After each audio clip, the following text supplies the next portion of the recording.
Hey there, what's up? In this video, I'll give you a quick guide on how you can create a TradingView indicator using Gemini AI. Gemini AI helps generate custom scripts and signals based on your input strategy for better trading insights.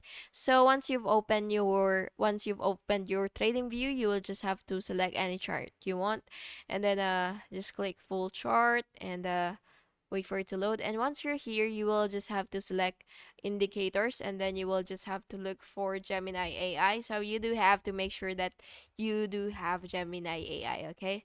So yeah. So for example, this one right here. So just go ahead and select that. And then as you can see, this is it.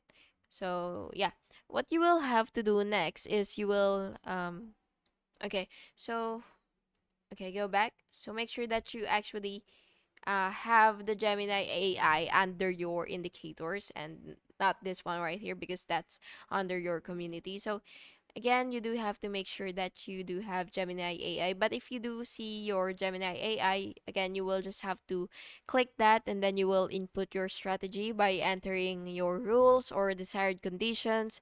And then Gemini AI will convert them into a Pine script indicator. And then of course you will preview your indicator. So it should be somewhere right here under the Pine editor. And then yeah, you will just have to preview it and ensure that it behaves correctly on your chart. And you will just have to click add to chart, and then that indicator will appear. And then of course you will just have to save if it's available for you, or publish indicator if you want. So yeah, it really depends on you. And yeah, that's basically just it, and I hope you found this video helpful. And if you did, please make sure to like and subscribe for more videos like this. Thank you and have an awesome day.